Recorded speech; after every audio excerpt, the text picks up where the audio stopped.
We come to you live from Legends Field at Pendleton Heights High School, home of the Arabians for high school softball on 9-Star TV. It is a battle of the 1-1 Pendleton Heights Arabians and the 1-1 Shenandoah Raiders on this fine Tuesday evening, along with Jim Leisure and the rest of the fantastic crew on 9-Star TV, led by our technical director, John Painter. My name is John Herrick. Thank you for being with us. Jim, young season. Both teams have only played 2 games. You know, Shenandoah coming off of a season where they were 16-11.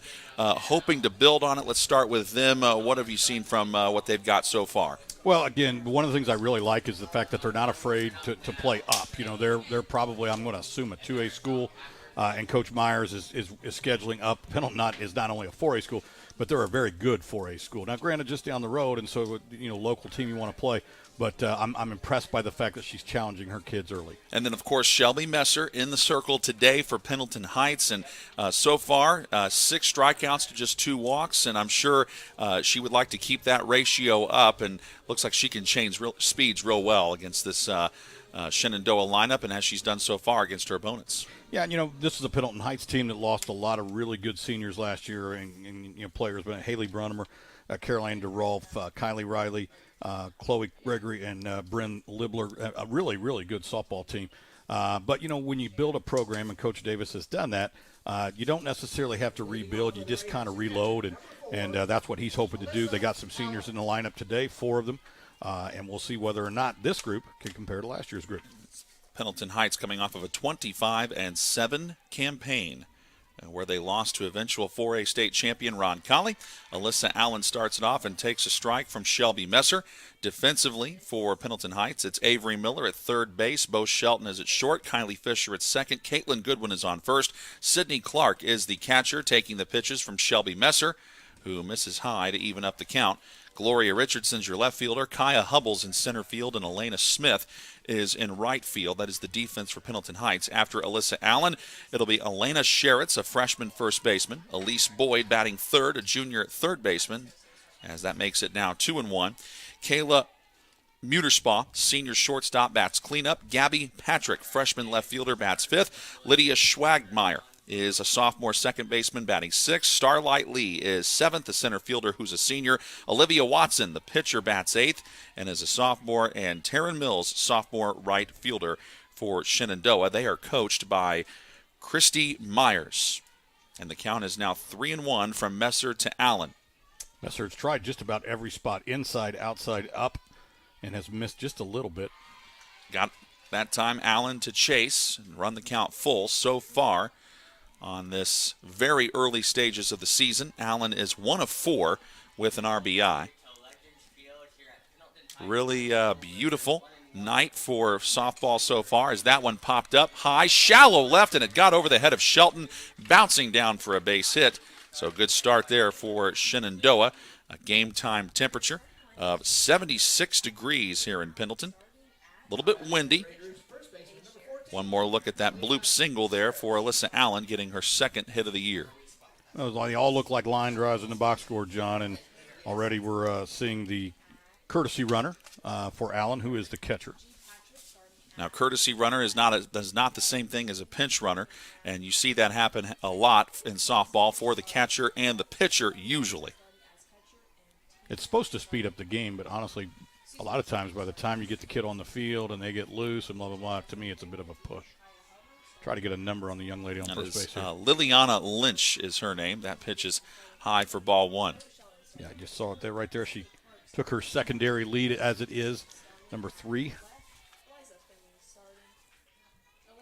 4 seniors for Shenandoah, 1 junior, 8 sophomores, and 2 freshmen. So a very young Raider softball club.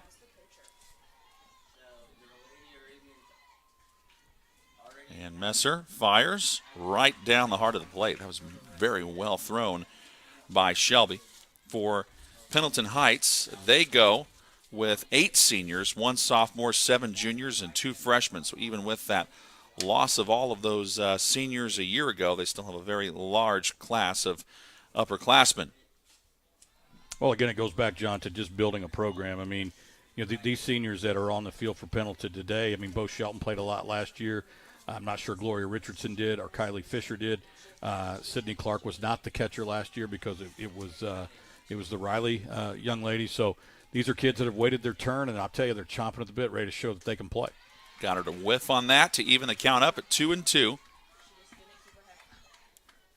Last year when these two teams met, it was almost a year ago to the day. This is April 4th, 2023. These two teams met April 5th of 2022. It was an 8-0 rout for Pendleton Heights over Shenandoah. The 2-2 offering and runs it full. So if you're Shenandoah, Jim, you got to like the fact that on your first two at-bats, you have gotten Shelby Messer to get back into a full count. Yeah, and you're showing some good patience there. Again, only going to swing at strikes, and now obviously you're going to expand the strike zone just a little bit here.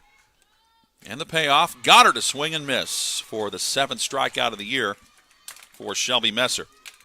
Like I mentioned earlier, she can change speeds quickly, and she did it well there, 1 down. Yeah, without question. She pulled the string a little bit on that thing and slowed it down and just got Sherritt's out in front of it.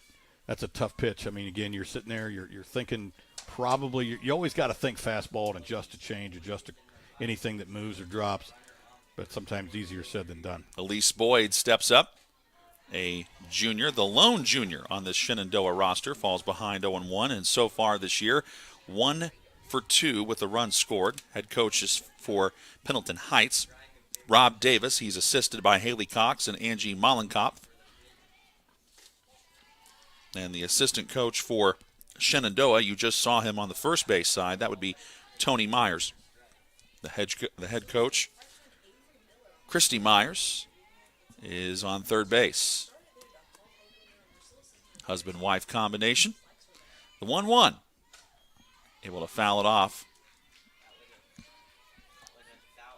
One thing that could come into play, typically with Pendleton, they usually put, on the lineup card, Jim, they usually put a long list of subs. Mm-hmm. And with Shenandoah, we only saw 1 sub. So depth, if it is an issue, could come into play tonight if there's an injury or something crazy like that happens. So something to keep an eye on.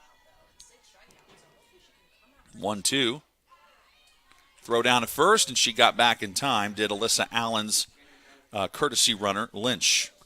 Well, John, talk about depth. I think it's just the different size of schools in terms of student enrollment. There's a JV game going on just up the right field line from us, and you got to have 9 or 10 girls down there, and you got to have 9 or 10 girls down here.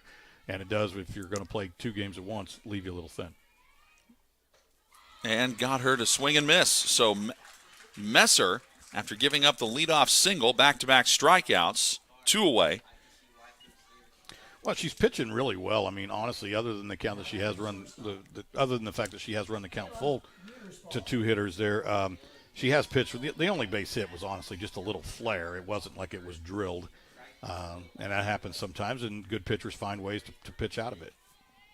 Muter-Spa, first pitch swinging, fouled out of play, hits the roof of the press box and rolls away. 0-1.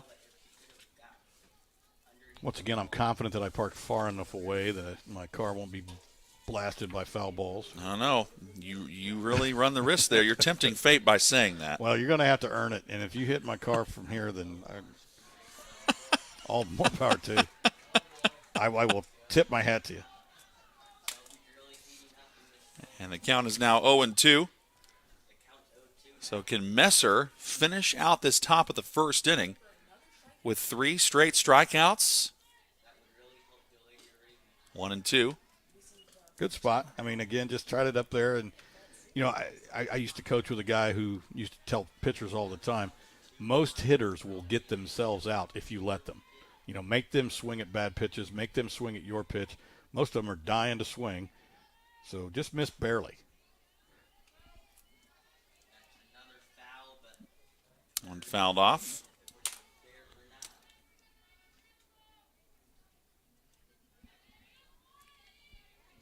Very limited statistics, John. You mentioned both of these teams only played 1 game. I have Muter-Spa batting .500 coming into this ball game, which of course is impressive, but again, it's still early.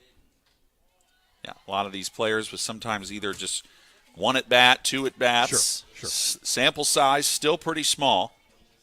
Yeah, a couple walks in there. Maybe a hit by pitch. Those don't count as at bats, and so therefore don't go against your average. So yeah, it's pretty easy to be 1 and 2 or 2 and 4, 2 for 4 here.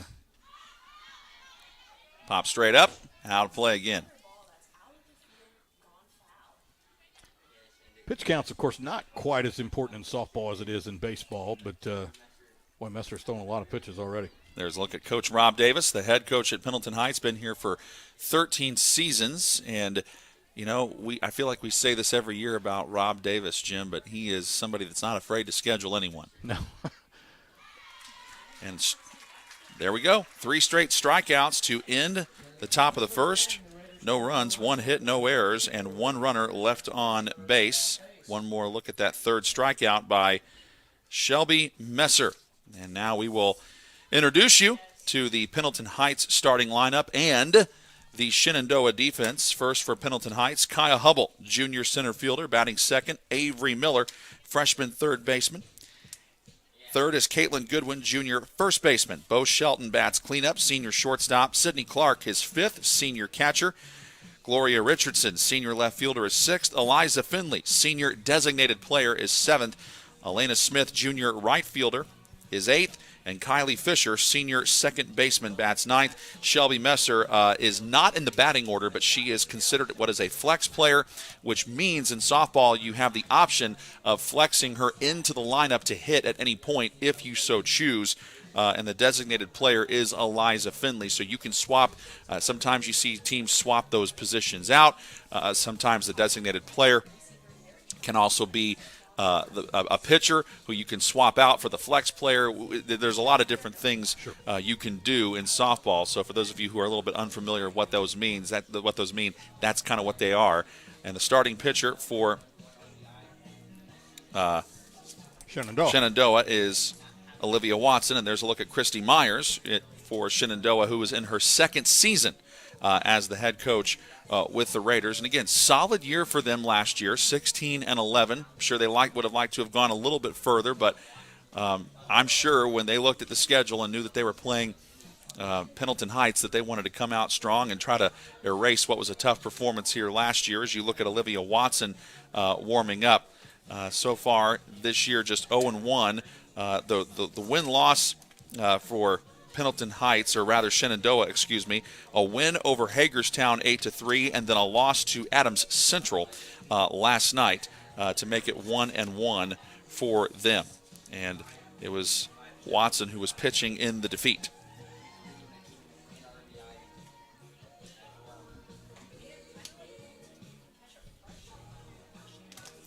So Hubble starts us off, and she has been excellent so far.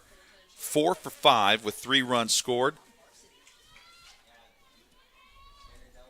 And I mean, it's like, and if you're Rob Davis, you're sitting there smiling from ear to ear, Jim, knowing that you get Kaya Hubble for another year. Yeah, and Kaya was one of those young ladies who did contribute quite nicely to last year's senior-laden team, and so as a sophomore, kind of got a little bit of a split grip on the bat. And she sprays this into left, and it gets down in front of Gabby Patrick. And she fires it back in. While we have a moment there, let's set the Shenandoah defense for you. Gabby Patrick in left. Starlight Lee is the center fielder. Taryn Mills is in right. Elise Boyd at third base. Kayla Muterspaw is at short. Lydia Schwagmeyer, one more look at the base hit. And then Elena Sheritz is at first base. Schwagmeyer at second. Watson the pitcher. And Alyssa Allen is the catcher behind home plate for the Raiders. This is Avery Miller, and in her freshman campaign so far, 1 for 3 with a run scored. And Watson misses high there. Yeah, Watson looked like just tried to basically throw that one, as far as she could. Maybe it may have been a little bit of frustration. This is my first game this year too, John. I've already stuttered like 13 times. Oh, don't worry about it, man. Let me slow this thing down. First softball game for me as well. I mean, you and I go from doing, it's like, we do football, basketball, and then softball. It's quite a change of pace. Throw down to second. She gets there in time. And Hubble, that's part of the reason that Rob Davis has her in the leadoff spot. She can certainly run the base paths, and she has proven that time and time again, and she makes a nice run there. That's an excellent slide. An excellent slide. Slide away from the tag. She was all the way on the center field side of the bag, slid past the bag to avoid the tag, and then was able to get that trailing hand on. Again, that's a senior veteran move out of the June. Puts her in scoring position. And the 2-0 to Miller. Miller gets that into left center, and it's down, headed toward the wall. Picked up by Patrick. It is 1-0 Pendleton Heights. Stand-up double for the freshman third baseman, Avery Miller. And the Arabians take the early lead. Well, again, we were just talking about Hubbell's base running ability. She handled that perfectly. That was kind of a line drive hitting the gap here. She does a great job of turning around, just facing left field. She's looking at the left field fence. She's watching the ball. When she realizes, okay, no one's going to get to that thing, then she can just take off. Really good job. And nice job of Miller, too, of just hustling around first base and getting to second because, that could have been a close play at second. Also, too, as that one is ball one to Caitlin Goodwin. Goodwin this year has one of the two Pendleton Heights home runs. So far through 2 games, they've had 2 home runs. One by Goodwin. The other is by Bo Shelton, who is coming up in the lineup after Goodwin. Well, this is a team that last year at one point, we came up kind of late in the season to do a Pendleton Heights game, and at that point they had 30 home runs as a team. Now, again, that was a veteran senior group that just hit a lot of long balls, but the wind always kind of seems to be blowing out here. We've done a dozen games here in the last few years, and this is kind of a launching pad. 2-0. Well, the fastball count, but Watson was able to fly it past her. But again, this is Indiana, so the wind, I always tell people I've lived in the 3 biggest, craziest weather states, Indiana, Montana, and Oklahoma, where the wind can change in a hurry. Started out where the wind was blowing in from the right field line. Now we don't have much of a wind at all as that one fouled off to even the count up at 2-2. Yeah, it's been a long, long time ago, but I one time sat in the third base box as a coach, and I swear I sat through all 4 seasons. I mean, game started out, it was kind of spring, and then it got summer and hot, and then it started snowing. It's like in just one 7-inning ball game. So, yeah, Indiana weather. And that is supposed to get very interesting tomorrow. We hope we have nothing like last Friday. That was awful on a lot of people throughout the state. That one fouled back to the screen to keep the count even at 2-2. Good one. Just a little bit of in my opinion, the bat barrel just drops a little bit. I'd like to see her hands go straight to the ball, keep that top hand on top, and make good, solid line drive contact. When you drop the barrel, you pop things up. There's the 2-2. Missing down and away, running the count full. So now it is Goodwin running up the pitch count here on Watson. Good job by the senior Alyssa Allen there blocking that ball in the dirt, keeping Avery Miller at second base. She had a good secondary lead. She was ready to go if that ball gets away at any distance. 5 feet, she's gone. Got a piece of it, but I think that's going to stay in the infield. It does. Schwagmeyer there to make the grab. Miller, of course, nowhere. She was thinking about nothing but staying at second base.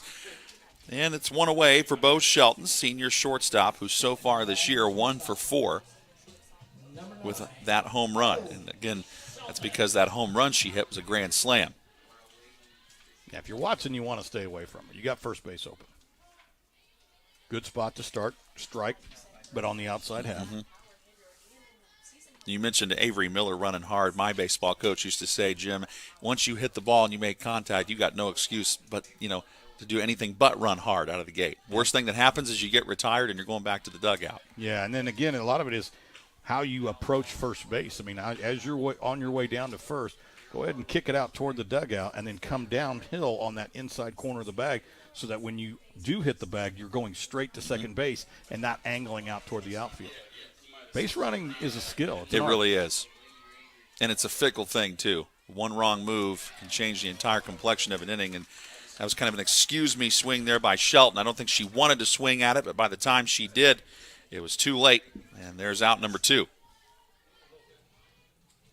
Yeah, look on her face afterwards. She's like, kind of had that scream, like, no. Sydney Clark, senior catcher, now up. What I liked about it, though, is as she went to the dugout, she talked to Clark. She told her what pitches she had seen. And Clark benefits from that conversation clearly. Lee bobbles it, fires it in. It's way high over the head of Allen, and that leads to a second base trip for Clark, and she ends up on third because of it. So it is a It's a single for Clark, but then she gets to go to third on the error by Starlight Lee. And that scores another run as Avery Miller comes across to make it 2-0 Arabians, and a courtesy runner coming on now at third base for Pendleton Heights. Now running at third base, Lillian Koffel, one of the 8 seniors for Pendleton. Again. Another young lady that did contribute quite a bit last year. I remember her name lots of times. Now, that last play, unfortunately, just a difficult decision by Starlight Lee, the senior. You would expect maybe a little bit more. She bobbled that ball in center field. There's 2 outs, so the runner's moving on contact. There's no way you're going to throw her out at home. She comes up and tries hard to do it and ends up turning it into a 2-base error. So early season jitters there. I would be stunned if Lee makes that type of mistake later on in the season. But you got to know the situation. 2 outs, runner's moving on contact. Does not have to worry about a double play line drive. You bobble it, it's over. You got no shot. Get the ball to second base, keep the runner out of scoring position. Would have been a single and then an advance to second on the throw if it was a little more on target, but because it was way over the catcher, she was able to take third on the error. And Clark, of course, watches the trajectory of that ball and goes, there's not a human being alive that can catch that. It's way too high, so I'm going. I'm leaving. And just good base running again by Pendleton Heights. That one popped up. Shallow. Doesn't quite get into the outfield, though, and Schwagmeyer able to make her second put out of the inning. But it is 2 runs, 3 hits with an error, and a runner left on base. Pendleton Heights takes the early 2-0 lead. Inning number 2 comes your way next on 9 Star TV.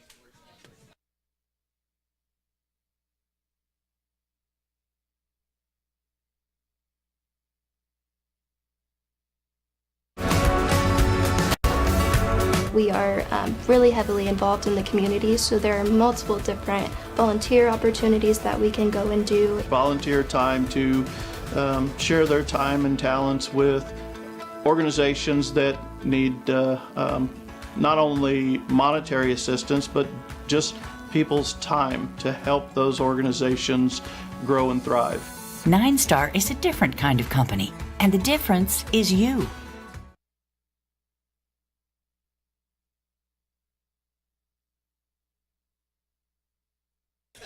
It is a 2-0 lead for the Pendleton Heights Arabians. Both these teams trying to get win number 2 on the season. Both of them 1-1, along with Jim Leisure. I'm John Herrick. Thank you for being with us from Legends Field. Some of the early highlights there. A strikeout of Bo Shelton, the lone K of the game so far for Olivia Watson. But then that big base hit by Sydney Clark, which was able to get home a second run. And there's a replay of that. You see the runners crossing the plate, and she's still got the ball in her hand.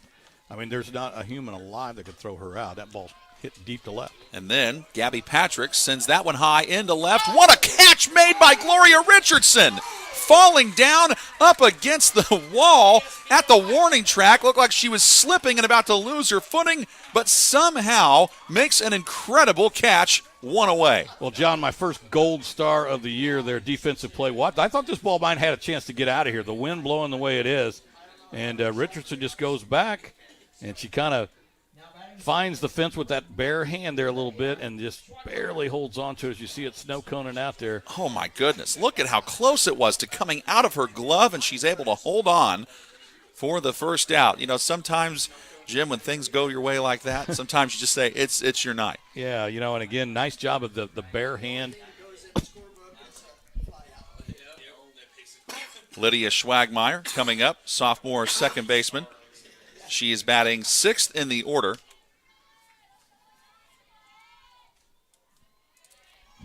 But, yeah, you know, got that bare hand. You're going to see it again. Nice job. She's got it. She bangs in the fence. She's got to get the bare hand on it. She does. You know, you just hear use 2 hands, blah, blah, blah. Nicely done. That's just a really, really difficult catch and a really nice catch. You think after you have contact from the wall, that's really where it's going to be hard to hang on, and she did an excellent job with that. As Schwagmeyer now down in the count here, 1-2. Yeah, that ball pops out probably about 80% of the time. I don't care what game you're playing, baseball, softball, on any level. When the outfielder hits the wall, like you said, it just jars the ball loose. And Messer close to hitting Schwagmeyer there, but she's able to get away from it. Well, Shenandoah is supposed to have a game tomorrow at Newcastle, and Pendleton Heights is supposed to have a game tomorrow as well. But that could change depending on what the weather does, as that one is sent into right. Elena Smith able to hold on. So it's been a busy second inning for the Pendleton Heights outfield. Yeah, I'm sure Shelby Messer appreciates the effort there. And Smith playing just a little bit shallow, right-handed hitter. So you probably figure she's not going to drive the ball over your head.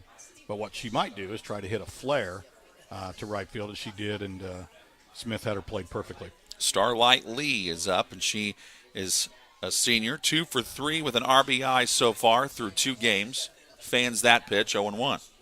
Yeah, I think she's trying to make up for the error. She still feels a little embarrassed by that throw, and she just took a Ruthian cut at a pitch that honestly was not really in the strike zone. Stays away from that one, though, to even the count up.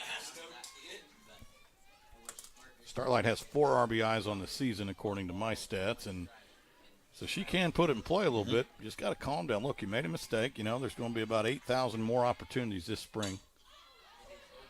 Sent high into center. That could be trouble again. So all 3 outfielders make plays to end the inning for Pendleton Heights. First, it was the left fielder Gloria Richardson, then the right fielder Elena Smith, and now Kaya Hubble makes this catch in center field to end what was a really entertaining top of the second, even though we didn't have any hits or runs. So it stays 2-0 Pendleton Heights as we go to the bottom of the second inning with batters 7, 8, and 9 due up in the Pendleton Heights order. And, John, while we're giving out gold stars, how about the camera work? On those, we had 2 or 3 different angles of the catch by Richardson and left. You saw that one right there coming into your living room by Hubble. So great work by our camera guys. Now, it's easier to do on a softball field because it's not quite as big, as a baseball field. We don't normally get the center field camera or the right center field camera in baseball, just because, honestly, the wires it takes to run them, the wire it takes to run all the way out there. But crew already doing a bang-up job in game 1. Normally they're about 4 games into it before they're really good. I'm kidding. They're very good. I, on the other hand, have struggled all day, so maybe if you're going to replace somebody, start with me. Eliza Finley, senior designated player, steps up. So we're looking at 7, 8, 9 here, John, and one of the things that I've always said, it doesn't matter if it's baseball or softball, if you can get production out of 7, 8, and 9, you will win.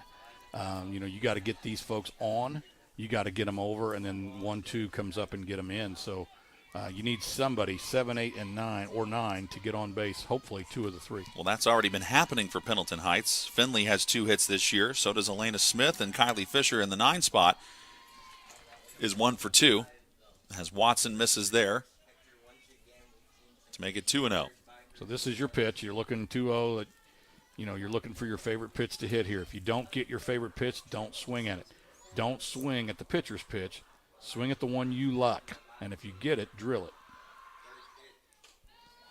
Pitch goes high for ball 3. Good job. Good take. She was looking for something probably, more belt high and, either middle or outer half. If you don't get that, don't swing. We'll play 2-1 if the umpire calls it a strike. Shenandoah from the Mid-Eastern Conference. And Pendleton Heights from the Hoosier Heritage Conference. And a walk to Eliza Finley. And that's the first walk of the day so far for either team. The funny thing about walks, John, when you walk people, they tend to come around and score. Now, you may have somebody that hit a line drive that knocks down the left field fence, but gets stranded at second base. That guy never gets in. That gal never gets in. But when you walk people, they have a tendency to come around and beat you. Elena Smith is next, and running at first base as a courtesy runner is Olivia Burns for the designated player, Eliza Finley. Elena Smith with an RBI and 2 for 4 through 2 games. And good block by Allen, has to throw back to first base, and Burns is able to get back in time. Another thing that the courtesy runners do, John, is it also gets younger kids in the ball game. They get an opportunity to get out on the base paths and, either not necessarily younger, but lesser experienced players, an opportunity to play some varsity softball. That one clips the outside corner to even the count up. Shenandoah, when we get to the third inning, will have batters 8, 9, and 1 due up.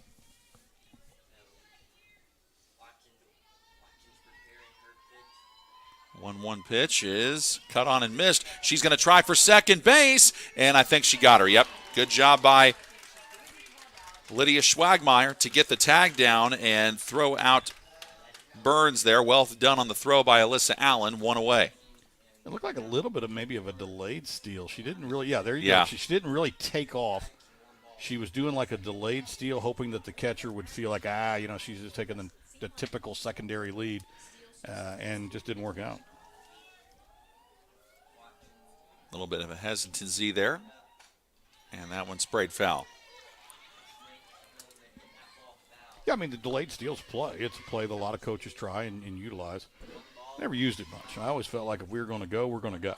And if we're not going to go, we're not going to go. We're going to get back to the bag. We're going to get an aggressive secondary lead. But if you're not going to go, get back. I feel like the delayed steal is something you see a lot of with runners on first and third, where the runner from first will try to go, and the catcher will sit there and have to make a decision. Do I throw to second and try to get the runner at second, or hold on to it and make sure the runner at third doesn't come home to score? Yeah, that's why, again, as an offensive coach, first and third's a lot of fun. You can have all kinds of fun and play some games. Of course, defensively, there's 3 or 4 different ways you can defend that as well. Normally the catcher will come out, communicate with the infielders, and basically they'll put 1 of 3 plays or 4 plays on. We're either throwing through and we're just going to get the out, concede the run. 4th time tonight that Olivia Watson has been backed into a full count here, 3-2 to Elena Smith. And that one misses just a tad high for the umpire's liking. So back-to-back walks. So that caught stealing looms a little bit larger there right now. If you're Pendleton, you would have had runners on first and second, nobody out. But then the other plays, John, are just, we're going to throw it like we're throwing to second, but the shortstop's going to cut it off. You can fake the throw to second and then throw to third. You can just ignore the runner. You just let her go to second. Yep. You can concede the base. A lot of times you might see people do that with 2 outs, and the catcher will say, all right, well, I'm just going to hold on to it. I don't want to worry about that with 2 down. Throw to second. I think this time she's safe. Yep. Elena Smith this time able to get in, the Pendleton Heights runner. And for Smith, that is her first stolen base of the season, and the 5th stolen base of the year as a team for the Pendleton Heights Arabians in what is now 3 games. Coach this Davis, one being the 3rd. Yeah, Coach Davis showing that he's going to run them. He's not afraid. That one high, and Fisher ducks out of the way of it. Yeah, I think, again, if you watch Coach Davis down there in the third base box, he's going through, honestly, just a lot of signals down there. So I don't think anything's on this time. I kind of got the feeling there might be a play on last time. We'll see what happens. Bunt try laid down, goes foul. That's why I'm not coaching anymore. The first time he went through, honestly, just a whole bunch of signals, and then before that pitch, it was just 1 or 2. Now, he may have a signal, too, that is just 1 or 2 things to say, hey, same play. We're not changing anything. I'm not going through the signals again. Boom, boom. That means same play, See if they try to do that with Fisher. She tries to swing this time and fans it. 1 strikeout for Watson, 2 walks for the Pendleton Heights pitcher, Shelby Messer. 3 strikeouts, 1 hit allowed, no runs. So for Shenandoah against Pendleton Heights, if you go back to last year, they have allowed 10 unanswered runs against the Pendleton Heights Arabians. That's a big strikeout there for Watson, especially after giving up 2 walks. And now we go back to the top of the Pendleton Heights order with Kaya Hubble. Well, but if you're Pendleton Heights, this is kind of where you want to be. I said you needed to get, 1, maybe 2 of them on. They got both of them on. 1 got caught stealing. But now you have a runner in scoring position, and you have probably your best hitter. 2 outs, you're moving on contact unless it's hit right back to the third baseman, and then you probably stay. And she's already singled and scored a run tonight, but hits this one right to the left fielder, Gabby Patrick, to take care of the 2nd inning. But it is Pendleton Heights still in front, 2-0 over the Shenandoah Raiders on 9 Star TV.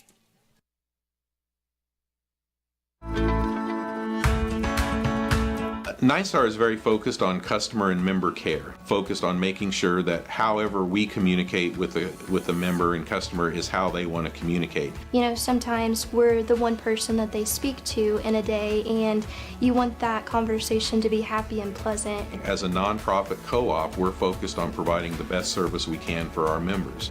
9 Star is a different kind of company, and the difference is you.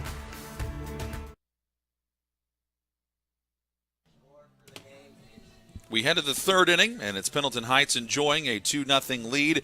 Both of their runs coming in the first inning. They got an RBI double from Avery Miller. Then after that, an RBI single from Sidney Clark. But Pendleton Heights able to get a couple of runners on and didn't get anything home in the second. Good job by Olivia Watson, the pitcher for Shenandoah, to get out of the jam. And now Shenandoah's got to work from behind here. In the top of the third inning, they send up batters 8, 9, and 1. Olivia Watson and Taryn Mills in the 8-9 spot. Then we go back to the top of the order with Alyssa Allen. Watson and Mills yet to get a hit this season. Allen already has a hit in this game. In fact, she has the only hit of the game for Shenandoah. Along with Jim Leisure, I'm John Herrick. Thank you for being with us on this Tuesday night in Pendleton at Legends Field. Another edition of high school softball in Hancock County on 9 Star TV. Nice off-speed pitch from Shelby Messer to make it 0-1. So since that single by Alyssa Allen, Shelby Messer has retired 6 straight batters.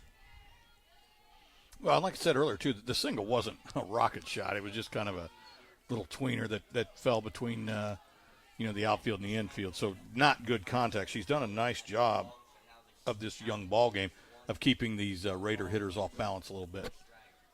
Wind has been kind of sporadic. At times it doesn't really do anything, and then at other times it gusts in pretty strongly from the right field line.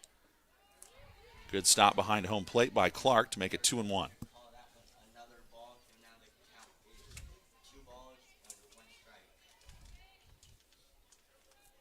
Makeup of these teams very different in terms of age. 8 seniors on Pendleton Heights with 7 juniors, a sophomore, 2 freshmen, just 4 seniors for Shenandoah.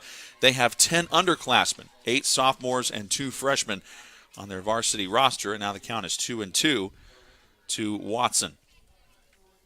So Watson as the starting pitcher, trying to help out her own cause here. So Pendleton Heights opting to use a designated player and then a flex option.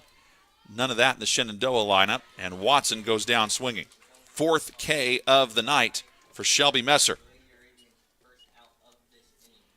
Brings up Taryn Mills in the 9 spot.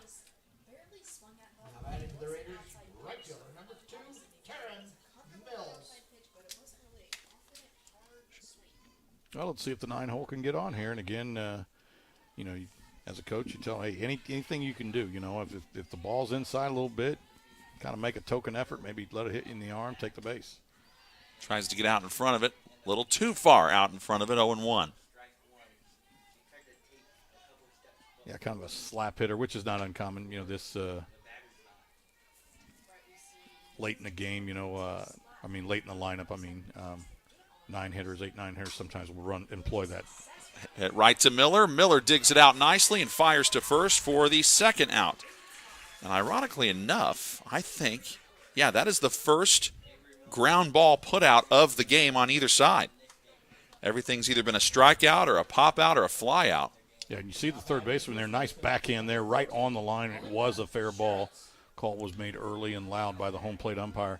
But the freshman Avery Miller with a nice job. She was playing, and again, it's the 9 hole. She's probably not going to rip the ball, right? Right. She's batting 9, for a reason, basically. Allen, right to Shelton, on to first. Inning over. So 5-3 put out, then 6-3, and it's 1-2-3. Down goes Shenandoah in the top of 3.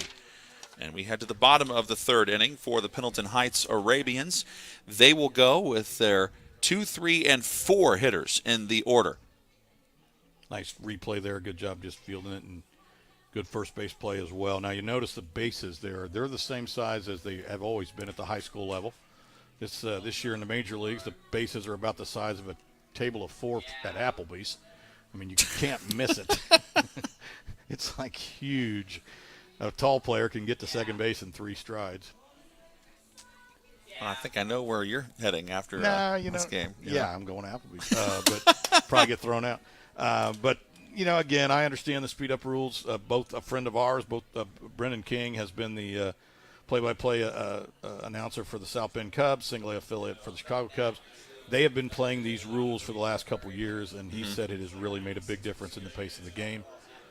So it's just going to take an old guy like me a little while to get used to it. Now, my question is, and I've talked to Brendan since, I talk to him quite regularly, but I haven't had a chance to ask him about what does he think, though? He loves it. Does he love it? He loves it. He's like, it just quickens the game. I mean, at that level, it shortened the game by about 27 minutes on average, and he just likes the pace of it. There's not a lot of standing around. It keeps the defenders on their toes. It's if you're the pitcher, get ball, pitch ball. If you're the hitter, swing, miss, get back in there. So the reason I ask is because a lot of people don't seem to be a big proponent of it as the ball comes in low to Avery Miller, 1-0.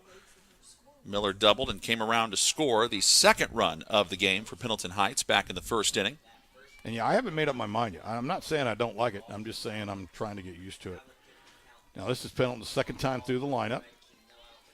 So we'll see whether or not they, remember last at bat, what did she try to do to get me out?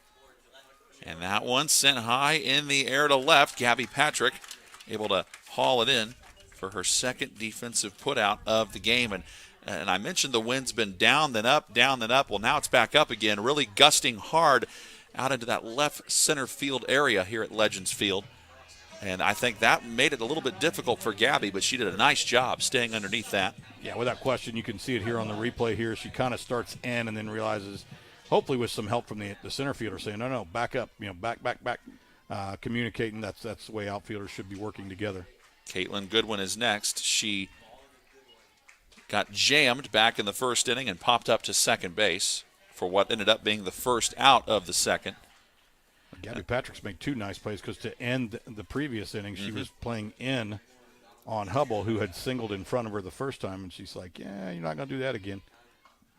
Down and away, Allen makes a nice grab, 2-0 behind home plate. So Goodwin so far in the year, 3 for 5, but again, she can homer. Oh, and she's right now 2-0 going, please, please, please. Give me a fastball. Yeah, give me something I can drive. I'm going to get it up in this wind.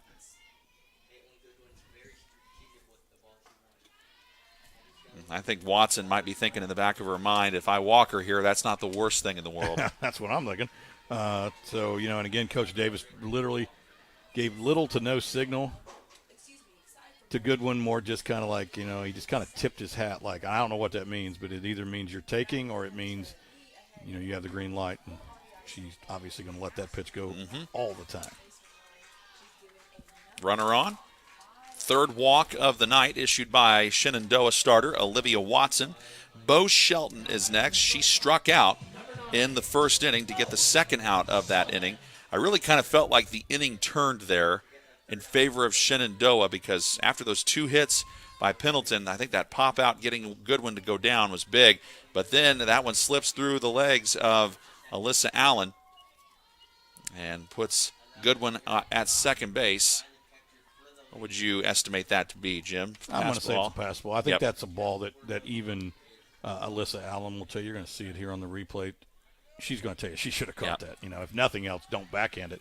Slide out, on your knees in front of it and block it. But that's certainly a catchable ball.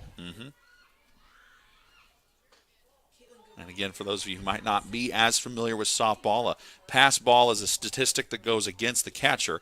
If it's a wild pitch, that's the fault of the pitcher. And now it's 2-0, which means Allen is coming out to have a word in the circle with Olivia Watson. So now it's time to talk a little strategy here, Jim. We're at a delicate stage of the game. If you are Shenandoah, you're down 2-0.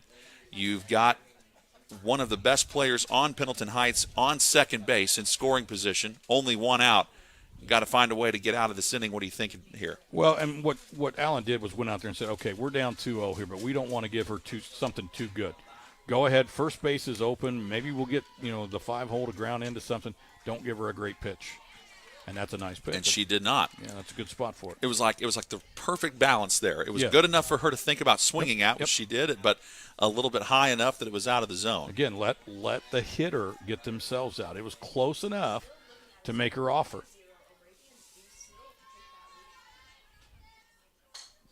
And looks like she might have gotten jammed. Lee coming on, but she's waved off by Muterspaw at shortstop.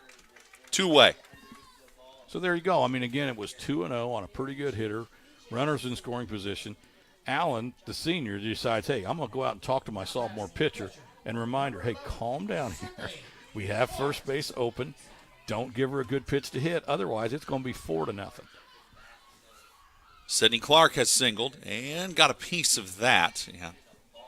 Umpire does a great job being right on it, saying, hey, it was a foul ball. Because Goodwin's thinking, okay, maybe that's wild pitch. Maybe I take off for third. Yeah, this three-person crew is nice to have. Not all softball teams or schools will employ three. I know Pendleton Heights normally tries to.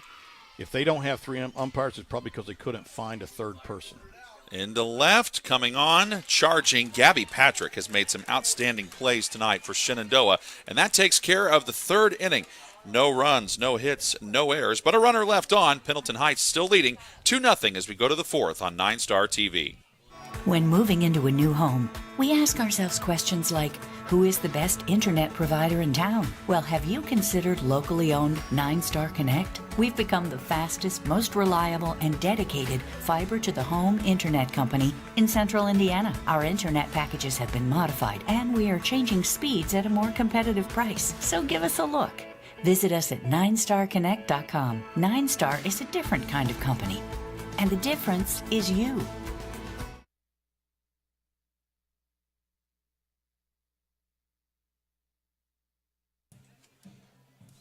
Taking a look at the Pendleton Water Tower. Looks like we will be able to dodge some severe weather tonight, but it is very likely that we might get that tomorrow. So if you're watching this, be sure to be safe out there. Hopefully we don't have a repeat of last Friday where various areas of Indiana were affected by tornadoes and strong thunderstorms. Along with Jim Leisure, I'm John Herrick. It's 2-0 Pendleton Heights. One of the Shenandoah assistant coaches having a conversation with the one of the umpires. Jim, you brought up something interesting before the break. I mean, you used to be a ref and an umpire yourself. I mean, normally in softball we only have two umpires, but now in this case we have three. Yeah, and so what it does, it changes the rotation. When the ball's in play, the three umpires have communicated. They know how to umpires know how to rotate a two-man or two-person crew, a three-person crew, and a four-person crew. We get to the state finals, and you'll have four. So, again, there may be a ball in play where the home plate umpire actually runs up and covers third base. The first base umpire, once the player hits first and rounds it and goes to second, he will rotate down to home in case there's a bad throw, which leads to a play at the plate. And the third base umpire will be out at second base. So they know how to rotate. I mean, again, there's different ways to rotate a three-person crew or a two-person crew, and certainly a four, which is very, very rare unless, again, you're in state finals. For Shenandoah, it's the 2-3-4 portion of their order, and that one is ripped down the left field line by Elena Sheritz, and she has her third hit of the season, and it is a stand-up double. Gloria Richardson did all she could to try to get up to it, but that was just hit in the perfect area by Sheritz. And that's got to feel good for her because she struck out in her first at-bat, and that's the kind of start for an inning that I think Jim Shenandoah has been waiting for here. Well, this is their second time through, and, Coach third base is saying, hey, stay back, keep the hands back. And you see the replay there. That ball, again, like you said, was just a straight-up double, just inside the left field line, and nothing that the left fielder could do with it. Nice job of keeping her at second base. Elise Boyd is 1 for 3 on this short season. 0 for 1 tonight. Takes a strike on the inside corner. I don't think she thought it was one. I like that pitch, honestly, a lot better. You're going to see the replay here. I think that's a lot more of a strike than some of the pitches at the high school level they call on the outside corner. Like, you'll see that pitch sometimes called. It wasn't there, but you'll see that pitch sometimes called a strike, and you're like, man, that's in the other batter's box. I don't think she could have hit it with a tennis racket. But a lot of it has to do with the umpires. You'll see the umpire right there. He or she, the home plate umpire, they're going to line up in the slot between the hitter and the catcher, which makes the outside corner hard to see. They get a real good look at the inside corner. Now, you say, well, why don't they set up over the top of the catcher? Well, the problem with that is if the catcher stands up, now the umpire's blocked, and he or she can't see anything. So you're always going to see the umpire set up in the slot between the hitter and the catcher. And she got jammed but was able to muscle it foul. Shelby Messer tonight, 4 strikeouts. She has allowed 2 hits. And that double by Elena Sheritz ended a nice run for Messer. Before that double she allowed, she had retired 9 batters in a row. And I liked how the home plate umpire really stayed with that pitch. You know, he waited until the pitch was caught and then took another second to look at it and then made his decision. And also make sure that people are aware of the count. Really good umpire always does that, because sometimes and if bat goes on a while, it's nice to have a reminder. That one lined, and it gets through for a base hit. Smith up with it, fires it in. Could be a play at home plate. No, she holds up. Sherritt stays at third, but now you've got runners on the corners with nobody out here in the top of the 4th for Shenandoah. And the 4-hole coming to plate. And we talked earlier about the 1st and 3rd situation. If you're Shenandoah, and that in a really good cutoff you see on the replay there, that cutoff was thrown right to the first baseman, Goodwin, who is able to keep the batter runner on first base. But yeah, I mean, you can steal here, you can bunt, you can do all kinds of different things. 1st and 3rd is fun when your team is on offense. And Muterspaw popped up in the infield, and that's exactly what you didn't want to have happen if you're Shenandoah. She swings at the first pitch and pops up to 3rd. Now, if you're Shenandoah and you get a ground ball in the infield, double play is possible to get out of the inning without giving up a run, and I think that's going to draw a conference in the circle with Shelby Messer, Sydney Clark, and the entire infield. Well, and I think Coach Davis is going out to remind his kids that, you know, coming up here, we got Patrick, Schwagmeyer, and Lee, and all 3 of them crushed the ball last time. We had the great play crashing into the fence in left field. We had the play in center field on Lee. And so, you know, be smart here. Pitch location, 1st and 3rd situation. The season is still early. Make sure everyone knows what they're doing. You know, years ago when I coached, I tried before every pitch to communicate quickly to my players where I wanted them to go with the ball. Had a parent ask me one time, "Are you going to do that?" I said, "Yes, if I can," because I want them to know what I want done. Now, if they don't do it, now honestly, I have the right to yell at them or to correct them. Right. Look, I told you what to do with it. Right. So, you know, so no questions. If it's hit to you, you're going 1. Just get the out. Give up the run. If it's hit to you in the middle, we're turning 2. Does everyone know what they're doing? Okay, just make sure everybody knows. And this is kind of like what we talked about, Jim, earlier, that situation where you could possibly try that double steal or that sort of casual steal from first base. Yeah, the delayed steal. That one slapped, grabbed, Hubble throws to first because she had no play at second. Throw home is wild, almost hits the umpire. Throw to third base, got her. And I think that is a double play that ends the inning, but the run counts. Yeah, the run definitely counts. That was awfully close at third. I thought she got her arm underneath there. But umpire saw it differently. So, but yeah, again, what you saw there was a little dribbler right there on the replay to shortstop. So we're going 1. We're not even going to look at 4. 4's, I don't know why we threw the ball. Again, you got a runner who's already past the plate, and you're throwing it down there. And yep. So 1 run, 2 hits, 1 error, and after all of that, nobody left on base. So a crazy end to the top of the 4th inning, and yeah, you got to feel really frustrated if you're Shenandoah. You were down 2-0. You had runners on the corners with nobody out, and really, you know, an error there by the first baseman, Caitlin Goodwin, comes back to really not bite you. Yeah, again, personally, I wouldn't even score an error because an error is when you make a mistake and somebody gets a base on you. Okay, right, you're right. And she didn't get the base on it. Okay. So, well, I'd like to see that replay. I was looking at my book. I don't know if John and Max in the truck can show us that angle. I like that angle they just showed. Again, I don't know if we can do that, guys, but let's go back to the decision, though, by Goodwin to throw home. Why? Here it is. You're going to see that really good angle here. So a little bleeder there. And, again, you got 1 play, kid. Go 1. That's great. Now, what are we doing there, right? We're just throwing it around. That's just awful. And then you throw – here's going to be the play. Here's what's weird about it. Oh, wow. She got that bounce was incredible because if she doesn't throw it that hard, it probably doesn't bounce off the wall right into the glove of Sydney Clark to give her the play at third base. Well, and again, and I don't know if the umpire there at third felt like her hand came off the base and that she got tagged basically on the second tag, but her hand was clear. That last angle, guys, again, great camera work.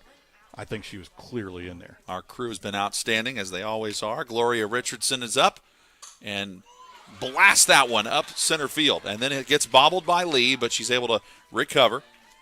So Richardson's got to feel great for her. And that, believe it or not, that is the first hit for Pendleton Heights since the first inning. They had 3 hits in that first, but had no hits in the second and third. There were walks, but there were runners getting on base. But, boy, it feels a lot better, Jim, when you can get on by way of a hit. Yeah, no doubt about it. And, again, this is Pendleton going to try to get their run back. And, obviously, if you can get their run and 1 or 2 more, that would be even better. Bunt try by Finley. Goes foul. Finley was walked in the second, and then her courtesy runner, Olivia Burns, was thrown out.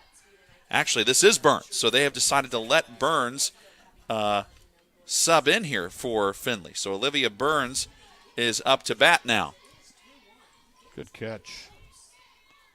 That's kind of rare, really, to see a substitution this early in a ball game. And bunt try laid down, and they didn't get the tag, but able to throw out at first. So that's a 3-4 put out because Sherritts came up from the first base side and threw it to Schwagmeyer, excuse me. So 3-4 on the sacrifice bunt that moves Richardson over to second base with 1 away. A good job by the catcher there, or the pitcher, I guess, as it were, who tried to tag. You might as well try it.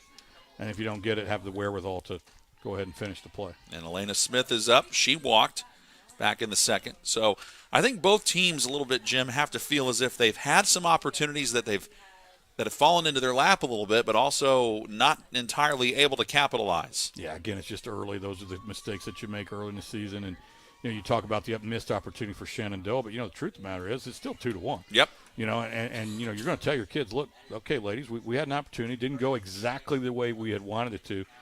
But we're not out of it. I mean, we're just down a run. We still have 4 more shots at this. So. And Shenandoah lost 8-0 to Pendleton Heights a year ago. And so 2 runs by Pendleton Heights before Shenandoah answered with a run of their own. So it was 10 runs in a row, and that one is dropped by Taryn Mills. But that was a diving play. Nice effort. And I think score that a hit because that was a heck of a play by Mills, and that was by no means routine. So Richardson goes to third base, and Smith is on first with a single. So 2 hits in this inning. I would agree with your assessment, John. That's 100% a hit. If it's a great, again, replay there. If she catches that, great catch. But the fact that she didn't, that's not an error. And also, too, it only allowed 1 base for each runner. Yeah. So she did a good job getting it back into play. And bunt try, infield comes charging in, ball 1 from Olivia Watson. And I'm not even sure that that was 100% a bunt play so much as it was just a square and get the infield moving so I can see which way they're rotating. That's one of those nuances of softball that you don't always get. Or it takes a really practiced and keen eye to understand. There's that delayed steal, and the catcher, Alyssa Allen, just decides to let Elena Smith take second base. So now we got runners on second and third with 1 out. Yeah, Coach Davis, again, you square, and then you see, okay, are they rotating to third or are they rotating to first? And then based on that, then you say, okay, I'm going to send the runner. The pitch, bunt try, laid down. Boyd throws. Well, she thought about going to first and decided to go home, and no play. So nice job there by Richardson to get back to third. And now you load the bases up from Kylie Fisher on that play. Which, of course, is where you want to be. And, again, great bunt. Now, here's what she needs to do. She's decided she's going to fake to first. She needs to run right at the runner. Don't throw there. She's just going to turn around and run back to third. All right, which is what she does. Yep. Run at her, force her to make a decision, then throw the ball. And that goes down as a fielder's choice. So back to the top of the order for Kaya Hubble.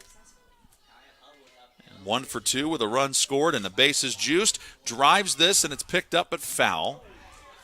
And, boy, that worked out well for Shenandoah. That's a good call, though. I mean, and that's for the folks at home, maybe Little League and stuff, you hear this all the time. But her foot was on the line. It doesn't matter where the player is. It matters where the ball is when it's first touched. That ball is in foul territory when it's touched. Foul ball. Yes, she had her foot on the line. Doesn't matter. Where was the ball? Again, split grip there, kind of a slap hitter here. She's going to call time, and she's going to get it. So Hubble has, in the 3 games so far for Pendleton Heights this season, has 5 hits. She got her 5th hit earlier tonight, 5 of 7. Skies this one into center, but I think it's playable for Lee. It is. She makes the grab, the tag up from Richardson, and she scores to make it a 3-1 lead for Pendleton Heights. A good execution all the way around. Sacrifice fly for an RBI for Hubble. And again, the center fielder, Starlight Lee, this time hits the cutoff person and keeps people from advancing. Just throw the ball to the cutoff, man. That's all you got to do. Stop throwing it around. Avery Miller, 1 for 2 with a run scored. She has one of the other 3 RBI for Pendleton Heights. Hubble has 1. Miller has an RBI as well. And then the other RBI belongs to Sydney Clark. And that one gets behind Alyssa Allen. So wild pitch against Watson, and that sends the runners up another base. Smith to third and Fisher to second. Well, Watson really needs to focus here. It doesn't matter in the big scheme of things. It only matters if you make another mistake. First base is open. There's 2 outs. You can get this hitter. You can strand both these runners. Don't make 2 mistakes in a row. Sends it high, and Allen decides to check both runners. Shenandoah will have batters 6, 7, and 8 due up when we get to the 5th inning.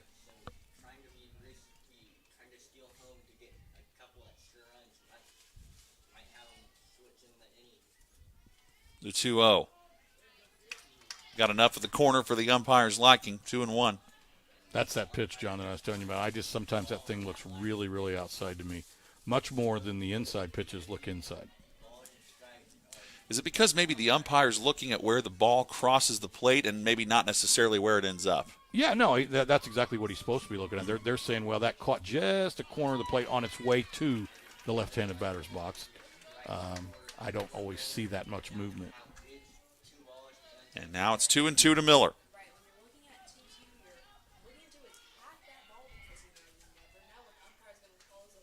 Three runs, 5 hits. No errors for Pendleton Heights. 1 run, 3 hits, 1 error for Shenandoah. Now the count is full.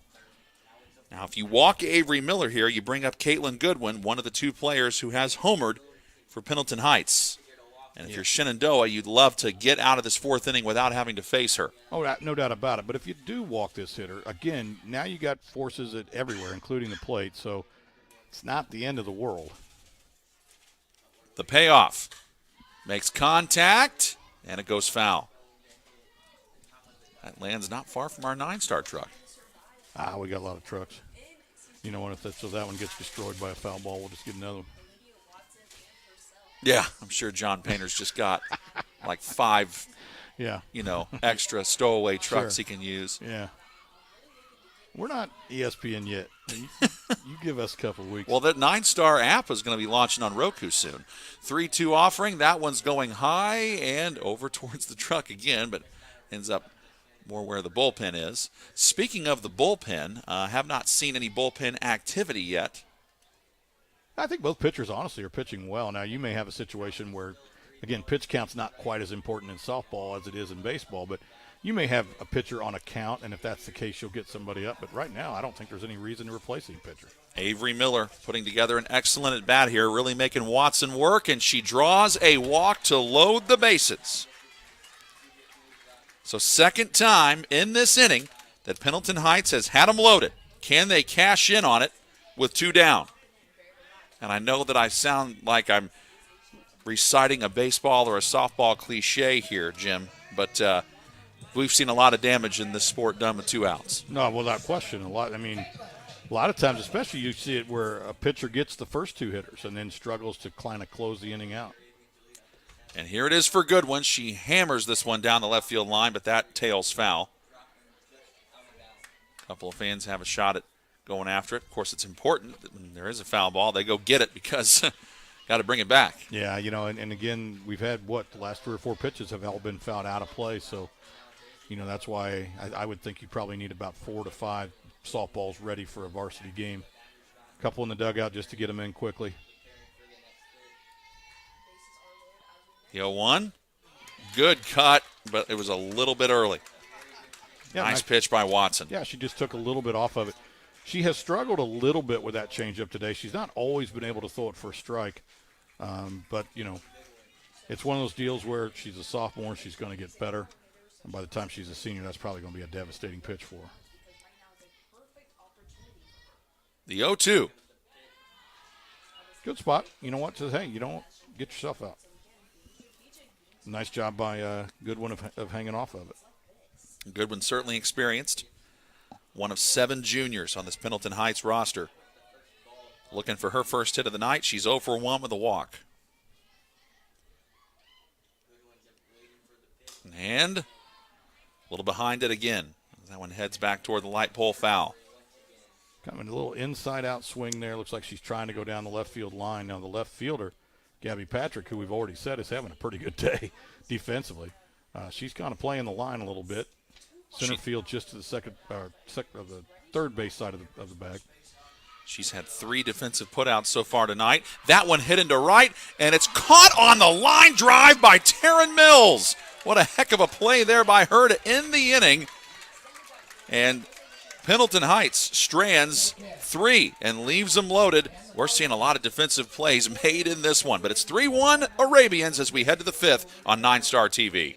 My name is Patty Potty, and I'd like to talk to you about all those kinds of convenience products. People are flushing down the toilet, clogging up our sewer system, and causing expensive repair bills. They might flush down, but they sure don't flush out. Make sure you trash them. Don't flush them, only flush the 3 P's. Pee, poo, and paper. Toilet paper, that is. And remember, no wipes in those pipes. This important message was brought to you by 9-Star Connect, your water and sewer provider.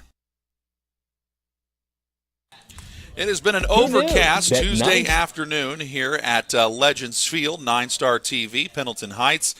Temperature 73 degrees. Look at the last play that ended the inning for Shenandoah defensively. Taryn Mills makes a great grab. Earlier in the inning, she almost made a diving play to get a big out, but wasn't able to. This time able to do that. Don't forget, live stream on YouTube of the girls softball tournament, the Horseshoe Classic, featuring Pendleton Heights, Jennings County, Lake Central, Chesterton, Decatur Central, and Center Grove at Pendleton Heights High School. We have that for you coming up this Saturday right here on 9-Star TV. It's always a fantastic softball tournament.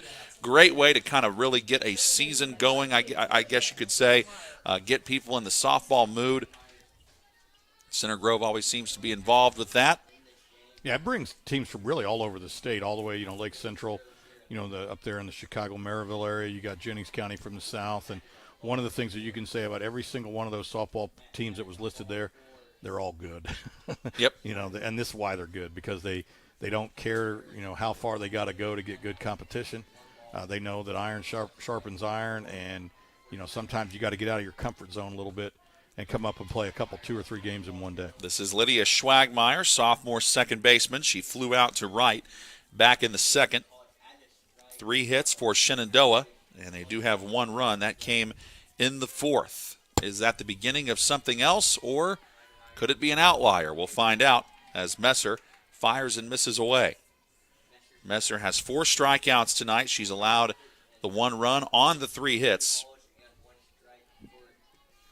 John, getting back to that Horseshoe Classic, the weather, at least for now, is supposed to be pretty nice.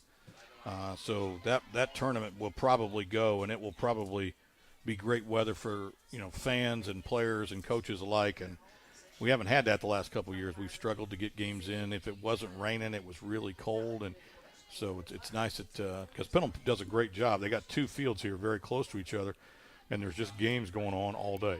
The 2-2 popped up. And easy play for Messer. Schwagmeyer did a good job battling there, but boy, Messer is great at that. She's good at finding a way to get you jammed or draw either pop-ups or a ground out that's routine. And now we go to Starlight Lee. She hit it hard to center back in the 2nd inning, and that was part of an inning that saw 3 straight flyouts to the outfield for the Shenandoah offense. And Lee on the season is 2 for 4 with a run batted in She fans that one, though. So once again on her first strike, she's really just taken a huge rip at it, and it's okay. Swing as hard as you can without moving your eyes. That's the key. Swing hard, but you can't Happy Gilmore this thing and just take your eyes off of it. See how, if you see that replay, I don't know, we'll get it again. Watch where her eyes end up. Her eyes end up almost looking at first base. Even when you swing and miss, your eyes should be looking at home plate. You should be looking down. The ball's not over there. It's over here. You got to see it. 0-2. 3 straight pitches, 3 strikes. Good morning, good afternoon, good night. And that is strikeout number 5 for Shelby Messer. All of 5 of those strikeouts have come against different batters. So watch where her eyes end up. Yep. Watch where her head ends up. There's no ball there. Nobody pitches from there, right? You got to have your eyes down. Swing as hard as you can. Some coaches call it Ike to Mike. You're going to take your chin from one shoulder to the next, but never move your head. Just swing hard. Don't move your eyes. Olivia Watson, the pitcher. So it's pitcher versus pitcher in this battle.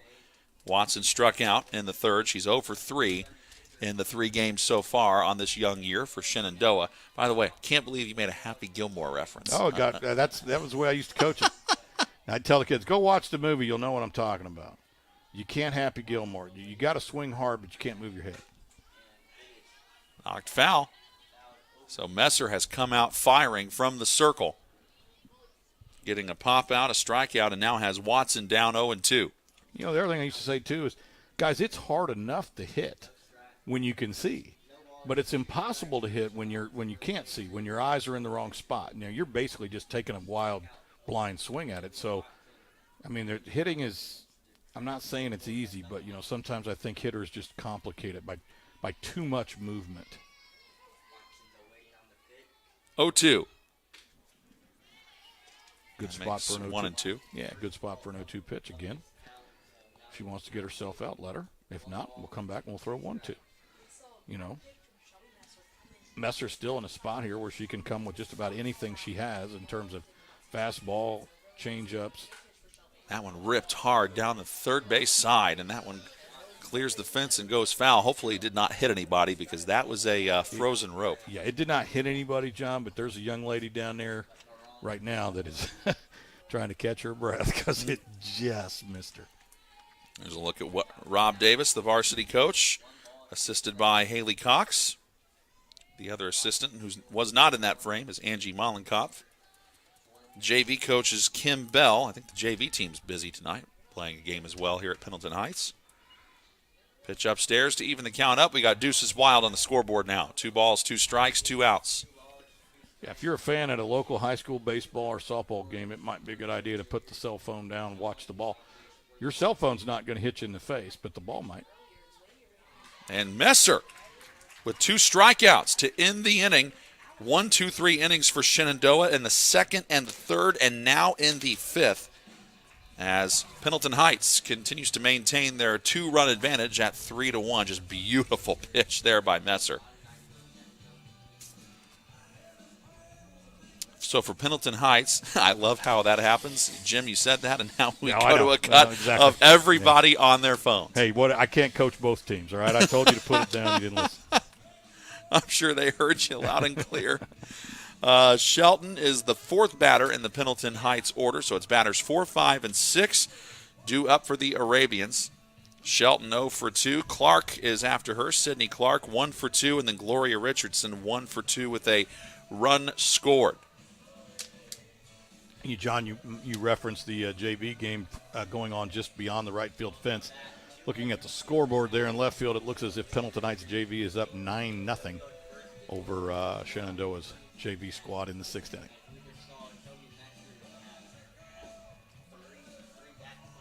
Both teams deciding to stick with their starting pitchers in this 7-inning contest.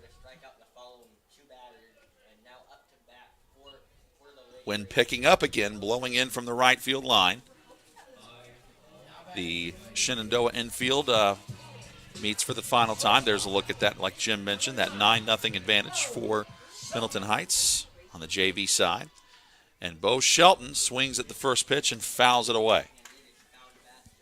Bo was ready. She was up there, and she basically said, if this thing is anywhere near where I want it to be, I'm going to put a big rip in it.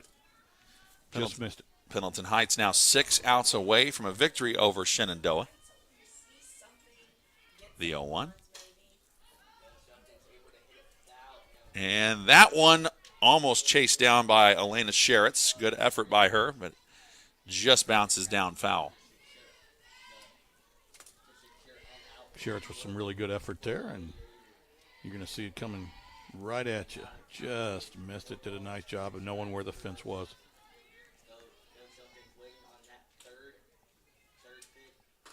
Good eye by Shelton.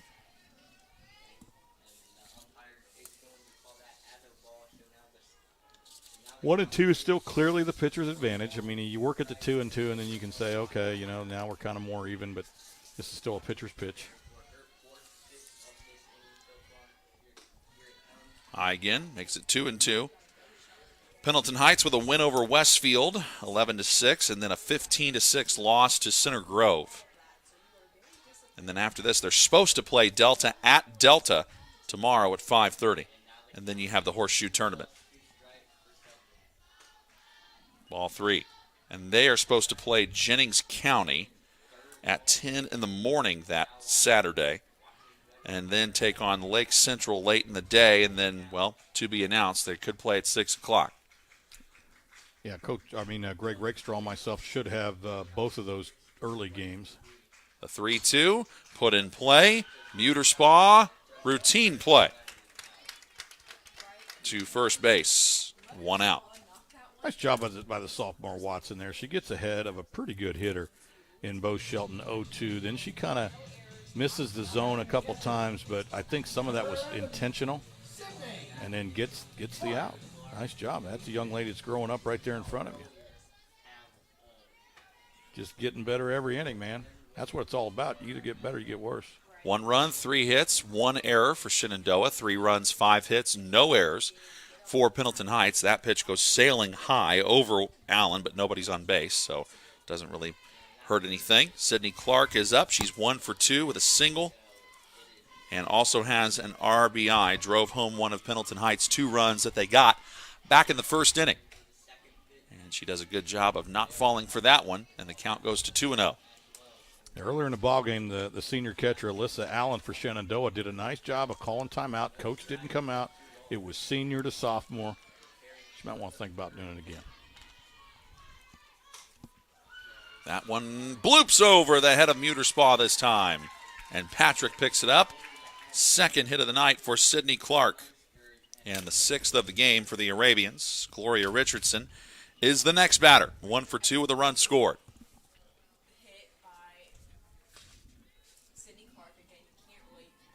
You see that replay there? The ball just a little bloop over the shortstop. Muterspaw gave it all she could. It's one of those things where you just got to get taller faster. Remember the shortstop? What was it? Omar Vizquel? Sure. He used to always say that was the most annoying hit in baseball because he would, he was great at making all kinds of defensive plays from shortstop, and it's just nothing he could do about it. No, you just get those bloop singles over your head that you just can't do much about. Yep, helpless feeling there. I mean, every now and then you'll see somebody who gets a great jump, or maybe they were playing just a couple steps deeper than normal where they can make that play, but it is a very difficult. First, Alyssa Allen tries to get Clark at first base, but didn't fall for it. Actually, okay. I was wondering if Clark was going to be courtesy run for, and she hadn't been yet, and I think Rob Davis noticed that and said, wait a second. And Lillian Koffel comes back to courtesy run for her, and Koffel did that in the first inning. So here she is back in the 5th. Yeah, could have just, again, a lot of things going on in the head coach's mind. And right. Maybe one of the assistants probably said, hey, coach, do we want to? And he went, oh, yep.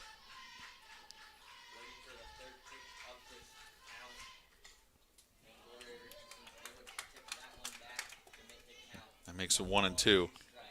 That net's gotten to work out tonight. Yeah. Liza Finley was right on that pitch. She's got it timed, so if you're Watson, and really more importantly Alyssa Allen needs to call for a different pitch. You need to change the speed. I don't care how you do it. It could be a drop ball. It could be just a straight change. Gloria Richardson fouls that one back. Runner was going, so Koffel was thinking about heading down there and now goes back. And you're right. I misspoke.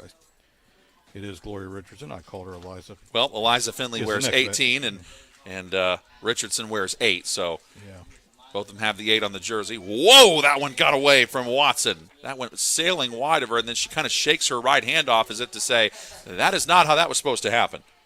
So the wild pitch sends Koffel to second base. Yeah, that one went out of the frame.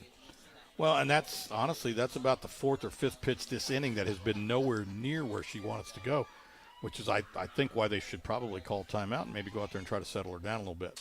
That one does. Right down the heart of the plate, but she fouls it off. Richardson's done a good job against Watson, really, in all 3 of the at-bats. If you remember, back in the first inning, it was Richardson who was up with 2 outs, and she caused, I think, Watson to pitch 10 pitches, and then before popping up to second. Then she got a single in the 4th. And that one bounces over to third. Boyd's got it. Fires to first. It's a bit low, but there's the out to third base. Sherritts goes back with it to Boyd. Sliding in safely is Koffel. So you at least got the runner over if you are Pendleton Heights, but there's 2 away now, and it was Olivia Burns up last time, and I think we might be having a pinch hitter again. Let's see what we got. Looks like Kelsey Day, who is a junior and plays infield when she's in on defense. I'll tell you what, that was a really, really nice play by the junior there, Elise Boyd. You know, she picks that one hopper there, looks the runner back, and when she did, I thought, you can't do that. That runner's screaming down first base, and then she throws a strike. So Kelsey Day, 0 for 1 so far in the 2 games this year coming in. And this is also just her second plate appearance. Nice block by Allen there, keeping the runner on third. Hit right to the first base side, and Sherritts makes a nice line drive catch. We have seen a lot of excellent plays in this game defensively as they continue. No runs, 1 hit, no errors, and a runner left on base for Pendleton. They lead 3-1 as we head to the 6th on 9-Star TV. At 9-Star Connect, our history spans back to the late 1800s, where family time, building livelihoods and neighborhoods, sharing stories of the day, and looking forward to chasing new dreams were important to all of us. Today, 9-Star still values these things. That's why we have a local 24/7, 365 support center. We are still here for you, as it's been for the past 125 years. At 9-Star Connect, we're a different kind of company, and the difference is you. A look at the umpiring crew for tonight's game. Pendleton Heights leading Shenandoah 3-1, top of 6, along with Jim Leisure. I'm John Herrick on 9-Star TV. Jim, you used to be a former umpire. Used to be an umpire at one point in your career. I think these 3 gentlemen have done a great job. Oh, they really have. I mean, there was that one play at third base, but it was bang, bang, and I had to look at it from 3 different angles to make a call. So I do think the young lady was safe in that particular instance, but again, these men and women that you see officiating all sports are well-trained, and they're experienced. I know that when I was an athletic director, I used to make an announcement before every game. The officials are experienced, well-trained. Are they going to miss calls? Yes. Is your kid going to miss shots? Yes. So nobody's trying to cheat your kid, right? Just let them umpire, let them make their calls. It looks like they might have a little bit of action in that Pendleton bullpen now, John. Yep, Taryn Mills is up, batting 9th in the order. Still looking for her first hit of the season, fans that pitch.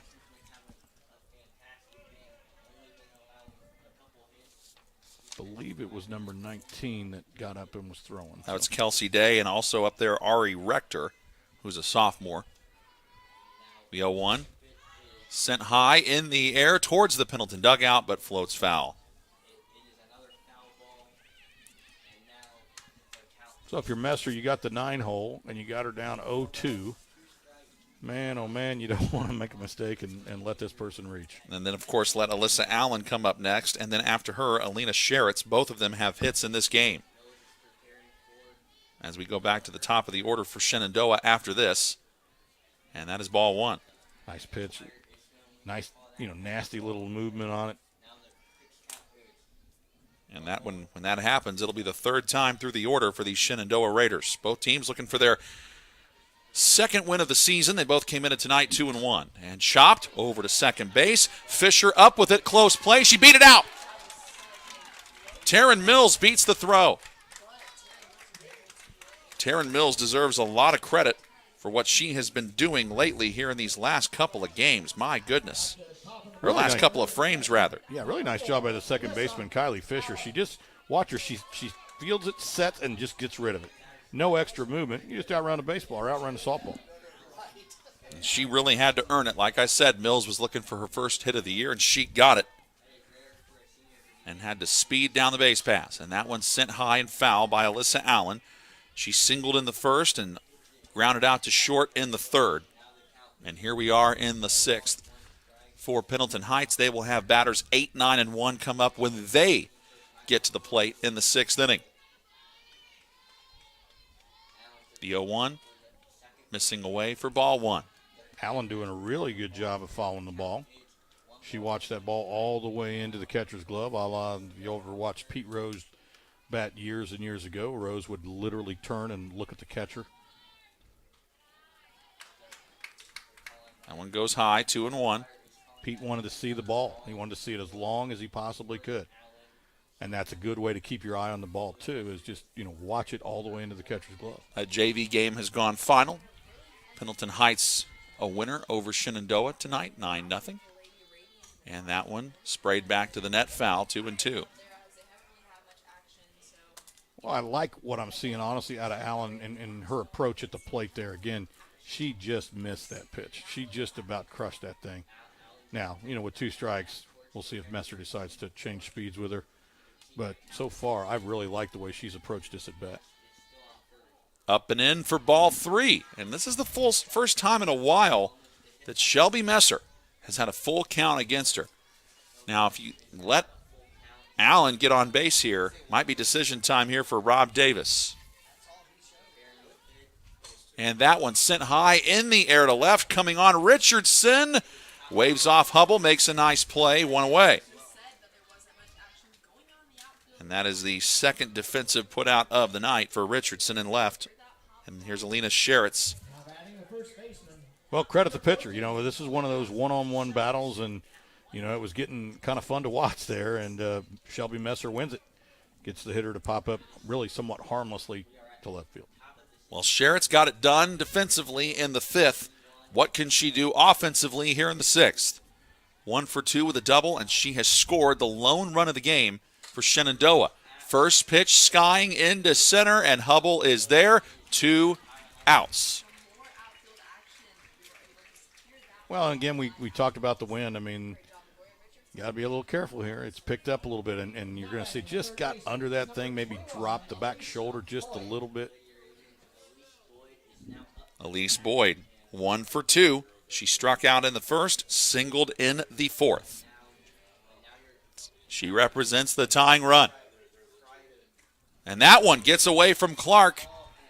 That sends Mills to second base. You think they're a wild pitch, Jim? Yep. Yep, that was a little bit high. Yep, I think it would have taken a more than normal effort on the catcher's part to try to make something out of nothing there. Getting down to crunch time.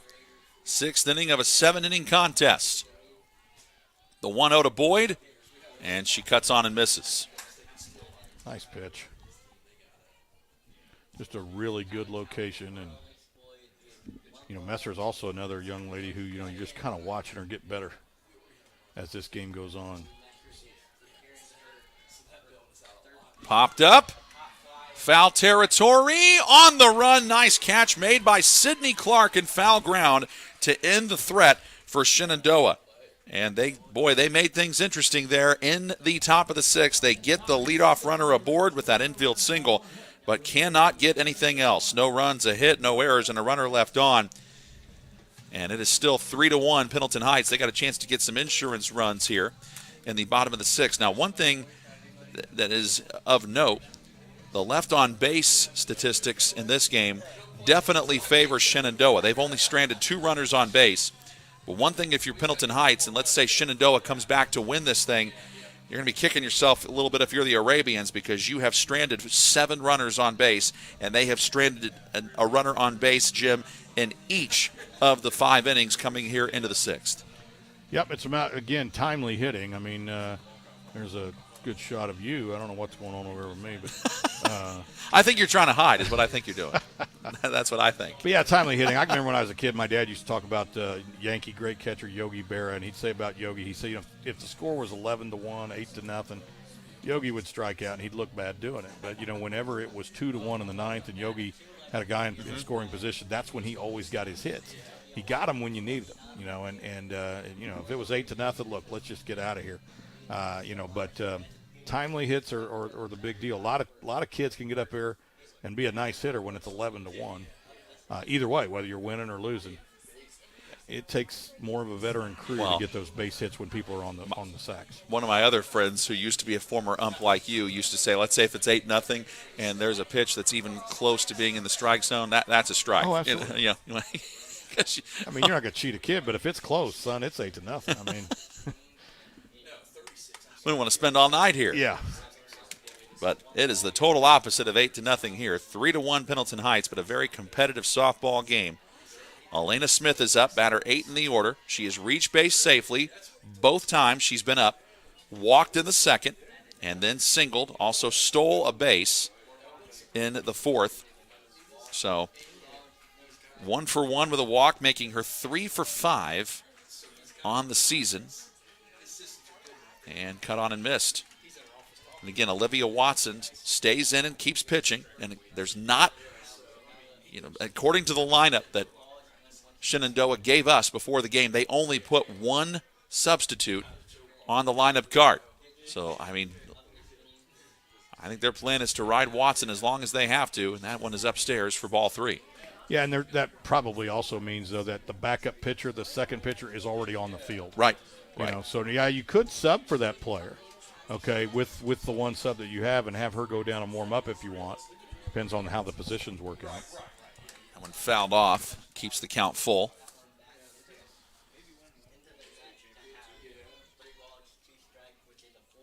I think the one thing that's got to feel great if you're Pendleton Heights, I know Center Grove is a fantastic softball program, but it had to really sting your ego to give up 15 runs against them. So to come back and have Shenandoah limited to 1 run has to feel great for your confidence. That one knocked foul and out of play. After Smith, it'll be Kylie Fisher. And then Kaya Hubble as we go back to the top of the order and what will be the 4th trip through the lineup for Pendleton Heights. The payoff. So what a job here for Elena Smith tonight. She has reached base safely now and all 3 trips up. 2 walks and a single. And Kylie Fisher is next, 0 for 2. She had what was one of the weirdest fielder's choices. I guess take that back because I don't think we're going to see Fisher here. Rob Davis comes up and says, nope, pinch hitter time.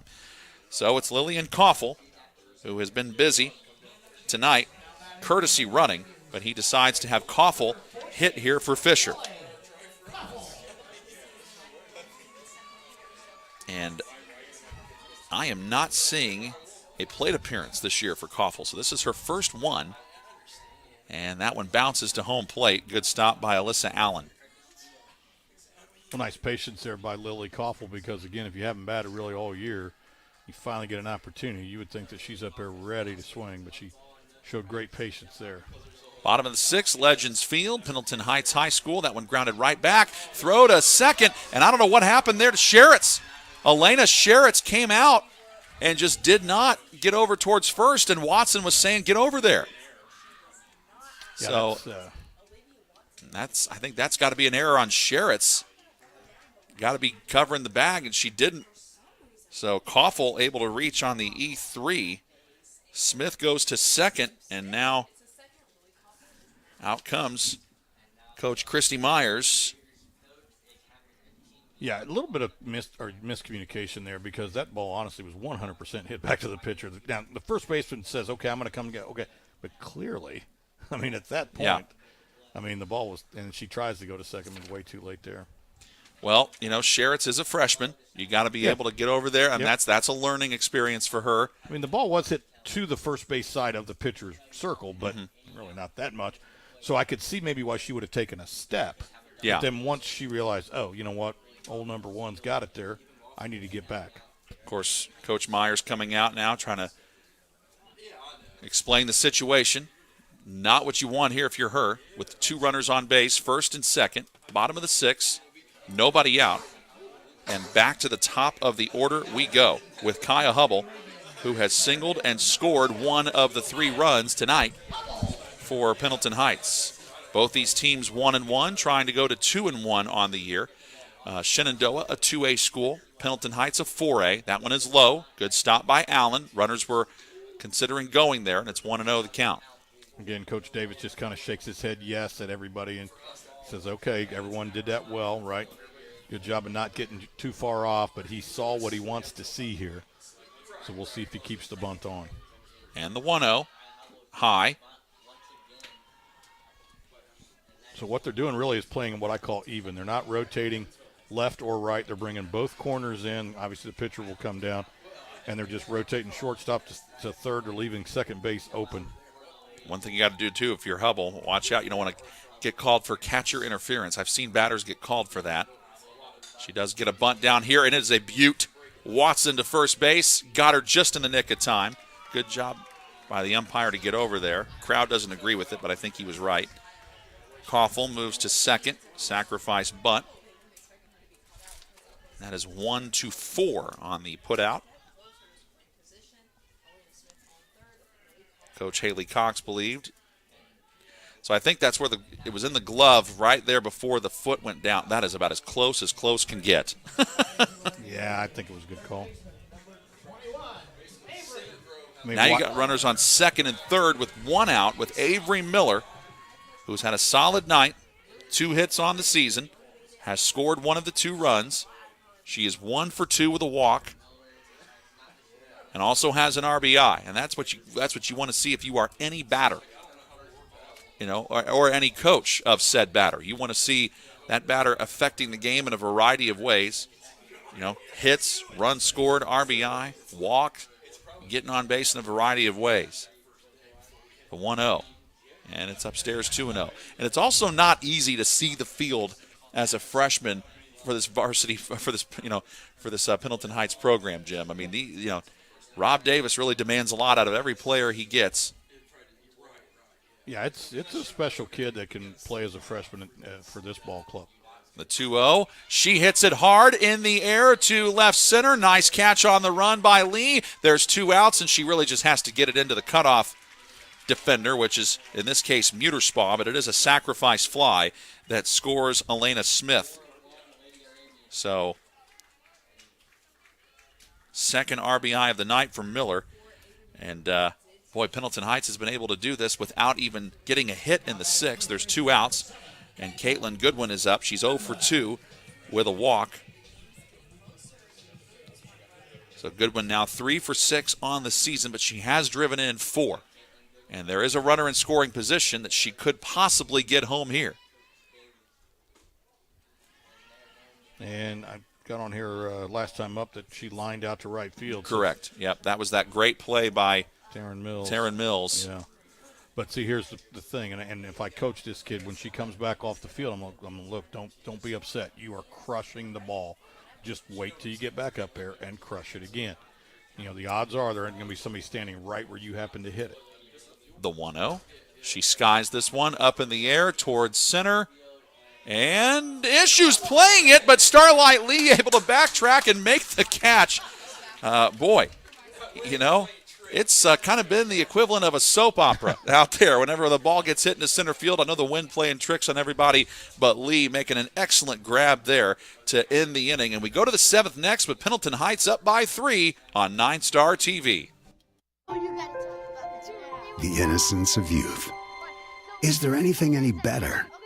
But soon they'll be in high school and facing all the same challenges you faced. How to make friends, how to fit in, how to be cool. We want our children to have everything they'll need to live fulfilling and productive lives. Make sure the kids in your family are among the more than 160,000 participants here in Indiana who take part in high school sports.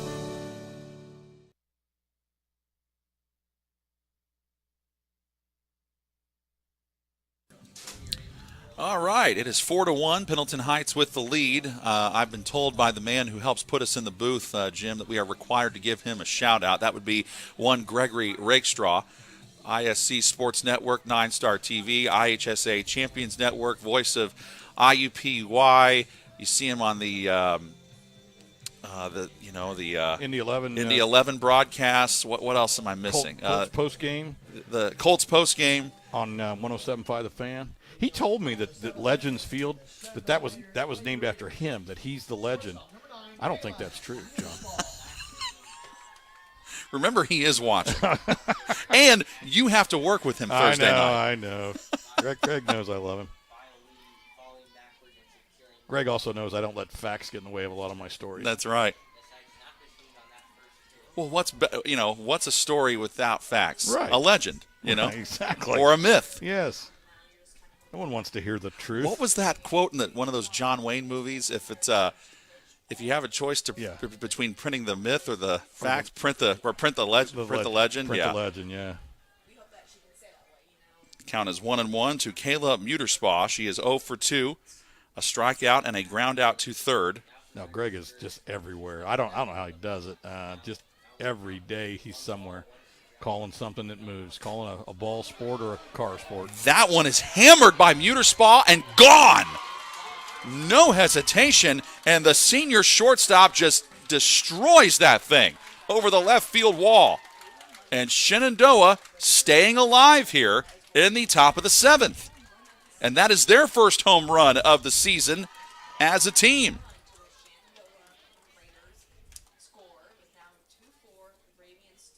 First run of the game for Shenandoah since the 4th inning. That was when their other run came in. Now they get one here in the 7th. Well, John, there's home runs and then there's no doubters, and that one was a no doubter.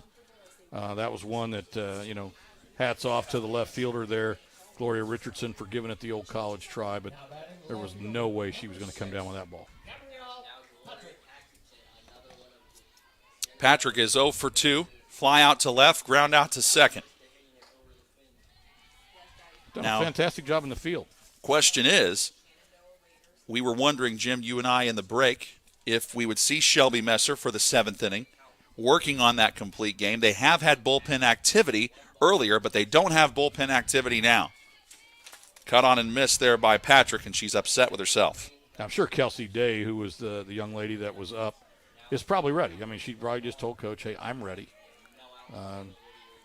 Tough pitch, probably a strike, but, that high pitch is hard to hit. You want to look at something a little more down. That one floats upstairs to make it 2-1. I'm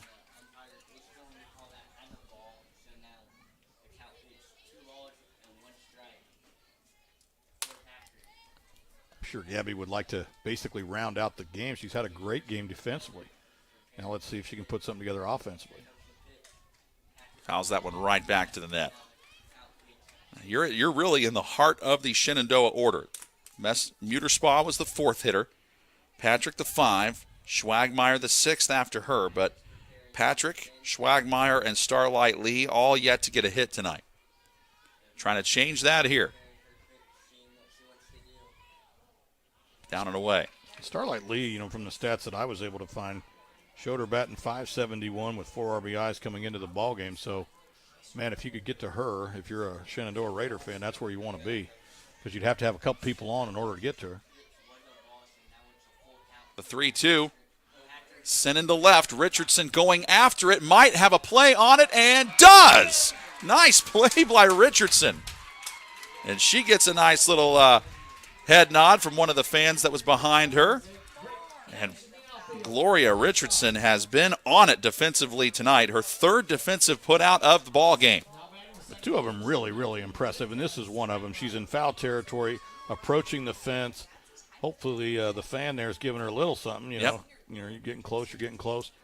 Nice job. There's been some really good defense all around. I mean, the score is 4-2, but it easily could be in the 6-4 range had it not been for some nice defensive plays. Schwagmeyer takes a called strike, 0-1. She has popped up to the pitcher, Messer. She did that back in the 5th and flown out to right. That was what she did in the 2nd. The 0-1, Makes contact but fouls it away. Does a nice job of really looking at that pitch, looking at all the way in, was just a smidge late. Might want to choke up just a little bit, make that bat shorter. When you make the bat shorter, it makes the bat quicker. You got 2 strikes. You gotta concede a little bit. You don't have to give in. She did. She choked up about an inch. I like it. Pendleton fans wanted strike 3 there. They didn't get it. They got ball 1 instead. Great pitch. Again, if the umpire gives it to you, great. If he doesn't, you're still up 1-2. And honestly, a pretty good take by Schwagmeyer. Staying alive again. Now, after Schwagmeyer is Lee, who does have a strikeout tonight. If you get to the 8-hole hitter, that is Olivia Watson, but she has struck out twice against Messer. So I would imagine if you get there, you're probably going to pinch hit for Watson. But see what you do here with 1 out. That one sit into shallow right. Could be trouble, and it goes over the head of Fisher. She does make a great diving attempt at it, but can't come up with it. We've seen several bloop singles on both sides, and a nice play there by Schwagmeyer to get her first hit of the game. You know, and I've never met Starlight Lee, but I wonder if, as one of only 3 seniors, she isn't trying to do too much. You know, she has come up, and the coach is right now calming her down, saying, listen, you have absolutely been swinging from your heels. You're not seeing the ball. You're just swinging as hard as you can. You're better than that. As you see the little bloop signal. Again, really nice job of watching the pitch as deeply into the zone as you can. And that's what she's saying. Look, just chill, man. Just be you, right? You can't hit a 6-run homer. All we need right here is to keep these people moving along. Hit something hard, hit it in the gap. Maybe we go first to third and, end up with runners on second and third. So she's just trying to calm her down a little bit because she's just really been swinging way too wildly. And that time she misses. She's not taking a first pitch of an at-bat tonight. No, I was going to say, she was way late and way off. She's making her decision before the ball's ever let go. If she lets go of this pitch, I'm swinging at it. Thinks about bunting here. That's ball 1. Well, that is one way that you can calm a hitter down a little bit, too, is just have them square around. Whether they get it down or not is not really the issue. If she does, I bet she's got good wheel. She'd probably beat it out, but just calm down. Let's start playing basically. Let's play Starlight lead a softball and not try to do too much. And the wind picks up again. She sprays it foul, and there's that. When the wind has picked up tonight, it has blown in hard from the right field line, and that's exactly what it's doing again. Yeah. So if she hits it, down that way again, that could be big trouble wind for coming Pendleton from Heights. The south, which is kind of odd. Normally it comes from the west. It's definitely coming from the due south right here. 1-2, high, and Clark stands up just to check Schwagmeyer over at first base. I'll also say, John, that previous swing when Lee fouled it off, that was really the first time I've seen her take what I would call a normal swing, something that wasn't just like both feet coming out of the ground, head moving. The 2-2. That one into left. Could be trouble on the move. Richardson makes another incredible play. That might have been a game-saving play defensively for Shenandoah, because if that ball gets down, we could have at least a 1-run ball game right now. But Richardson instead changes the whole complexion of it. This kid's just ridiculous. She's just absolutely ridiculous. What a great, great job. She has saved at least 3 runs today. My, oh, my. I hope somebody's watching this game. That kid can play a little bit. And she is a senior and has played every bit like that. Excellent athleticism, eye on the ball. Now, it was Olivia Watson due up. I mentioned we could see a pinch hitter, and we do. It is Lillian Lynch. Like I said, the only other reserve that was given to us on the lineup card. Lynch, first pitch pops up. It is playable for Goodwin, and she makes the catch, and the ball game is over. A run, 2 hits, no errors, and 1 runner left on base. And Gloria Richardson makes a huge defensive play, saves the inning and possibly the game here for Pendleton Heights. The pop-up there seals it. Goodwin makes the grab, and the Arabians improve to 2-1 on the year. Shenandoah drops to 1-2. Jim Leisure, this was an excellent softball game on both sides, I thought. You know, John, for an early game, it was really, really well played. Defensively, both teams were on. Obviously, I think both teams would like to do a little bit better at the plate, making better contact, things like that. But, yeah, this is a really good softball game for earlier in the year. Here's that play. And Starlight Lee, this was, young lady, if you're watching this game later on tonight, that's your best at bat of the game. I know it ended in and out. I don't care. That's hitting the ball and hitting it hard.